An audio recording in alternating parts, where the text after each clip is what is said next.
makakasama natin ngayong hapon ang ating partner sa local level, isang representative mula sa Office for Senior Citizens Affairs o OSCA. Ibabahagi niya ang best practices ng OSCA sa pagproseso ng mga aplikasyon sa kanilang lokal. I-welcome natin ang aking paboritong OSCA head, si Miss Ramonita Nitz Jordan ng Taguig City. Ano ba itatawag ko? Nitz. Gusto kong sabing Miss OSCA head. Miss Oscar. Nitz, maaari ba ninyo ikwento ang papel ng OSCA sa pagpapatupad ng Expanded Centenarians Act? Okay, magandang hapon po sa lahat ng ating tagapakinig sa programang Golden Heart.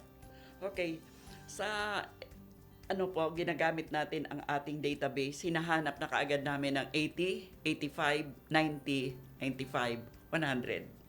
Kasama ang ating mga staff sa OSCA, kasama ang ating DSWD at ang ating barangay affairs na empleyado. Inaayos natin nito, minimiting na namin sila. At agad namin nakikita yung mga tao na hinahanap Naku po, natin. yan po ang hinahanap natin sa OSCA, ang maging proactive. Yan. Dahil kayo ang may listahan ng lahat ng mga, Opo. kasi kayo ang nagbigay ng mga ID. OSCA ID, no? Opo. So, naandyan ang kanilang birth dates Opo. na pwede nyo nang matingnan at sino ba ang mag-80, sino ba mag-85, no? Sino magwa-100. Kaya, umaasa po kami sa OSCA, sa ating pagtutulungan para mabigyan po natin kaagad-agad itong ating mga older persons. Tama po. Dahil sa OSCA talaga nanggagaling ang pagrehistro ng lahat ng mga senior citizens sa kanya-kanyang barangay, sa kanya-kanyang syudad at munisipyo.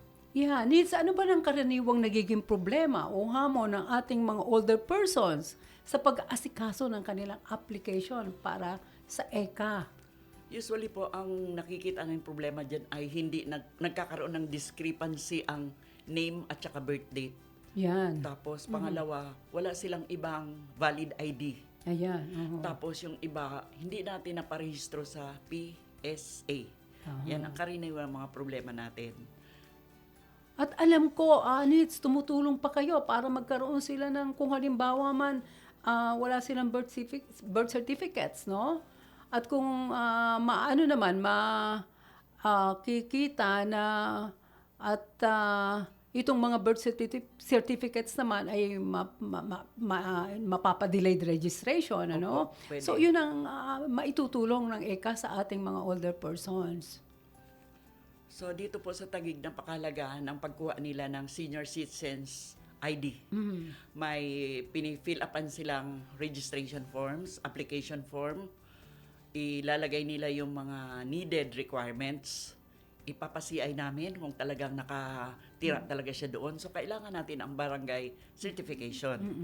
Pag may ganyan na sila, maglalagay na sila ng kanilang maganda, kaakit-akit na mga larawan sa ating application form at sila ay gagawa na natin ng senior ID. citizens ID. At saka ang pagbibigay ng ng senior citizens Aba. ID, yan ba ay madalas o minsanan lang?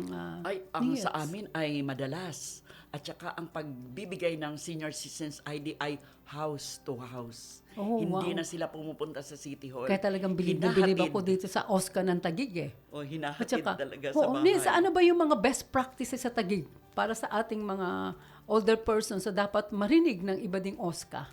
Ang Taguig po, pagka ikaw ay registered, nakakatanggap ka ng birthday cash gift. Nax. 60 years old hanggang 69, makaka-receive ng 3,000. 70 to 79 receives 4,000.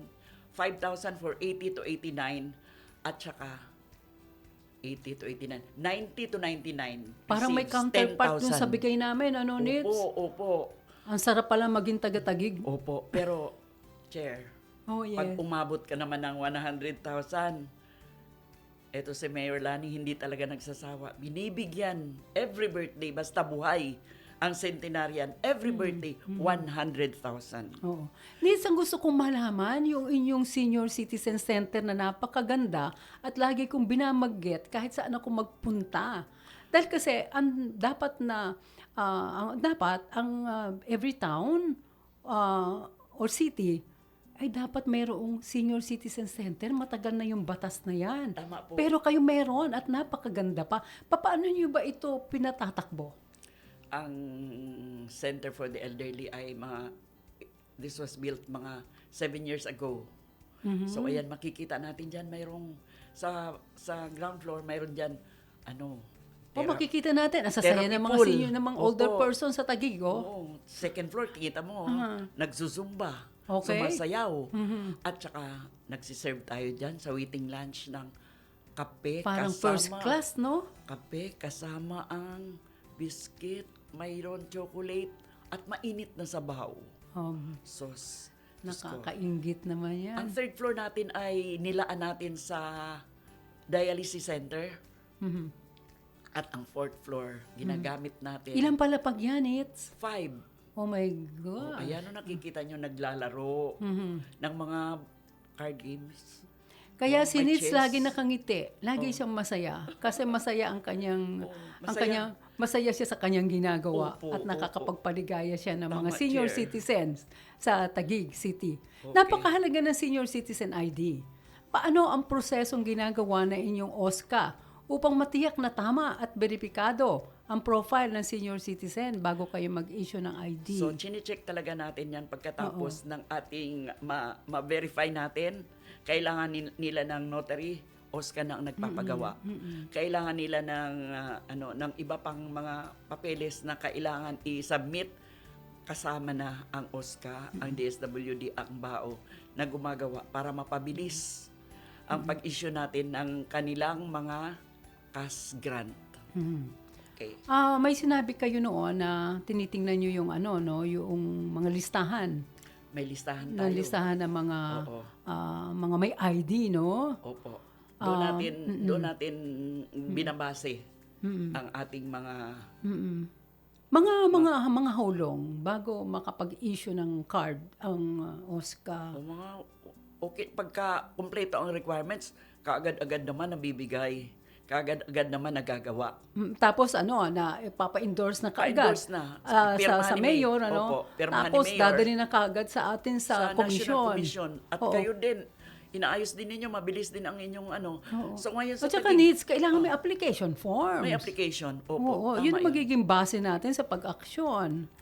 Kaya nga po kami ay parang mayroong schedule sa 19 para sa District 1, sa District 2, 20, at sa 21, yung lahat ng unclaimed. Tapos may bibigyan pa kami isang centenarian taga Upper Bicutan, si Pablita Ukag. Oh. 20 na lahat ang centenarian na nabigyan natin. Okay, oo.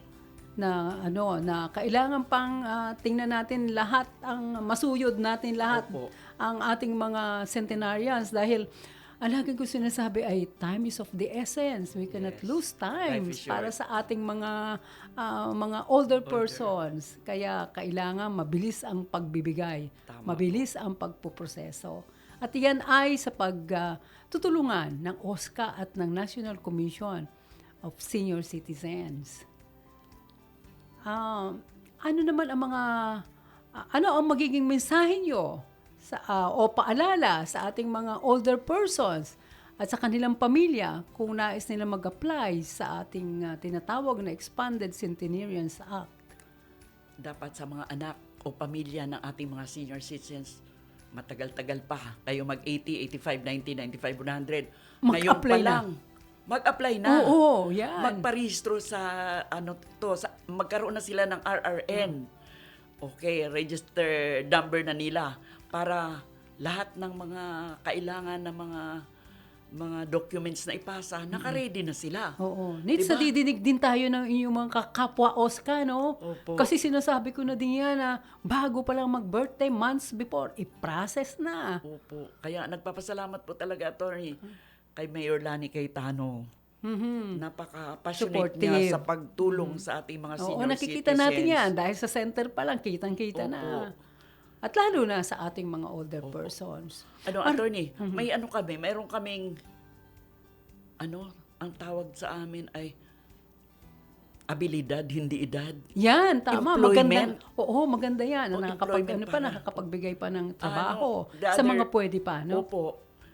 Kamakailan lang nagpirmahan ng MOA si Mayor at kasama ang DOLE, kasama ang aming PESO, Public Employment Service Office, na magkakaroon sila ng trabaho sa McDonald's, sa Jollibee, sa Starbucks, sa Mango. Oh, nako, diba? magandang balita. Oo. Nits, maraming salamat sa pagiging guest dito sa ating programa at sana maimbitahan ka namin muli Sige po. kay Nits Jordan na aking paborito. Nako. Maraming salamat. Maraming salamat din po, Attorney.